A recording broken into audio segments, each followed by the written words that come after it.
Have you ever dreamed of entering data into your Qlik applications with the flexibility of a spreadsheet and securing them in a database? The K4 Analytics extension allows you to place your Excel templates in collaborative documents. The cells are connected to the Qlik data, and the inputted or calculated cells are saved in a secure SQL database. Let's take a first QlikView user working on a P&L budget. Based on actuals, the user wants to edit the budget, but also to add a comment, check a box, or change a status in a list. This data entry will apply to the current selection in Qlik without dimensions limitation. Now, let's see another user who is working on the same app but from Qlik Sense.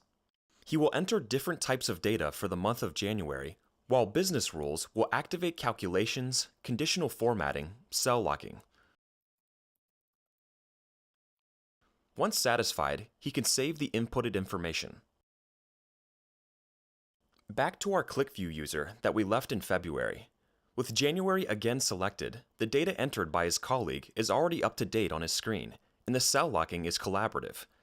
It is possible to show or hide information depending on the role of users or business context.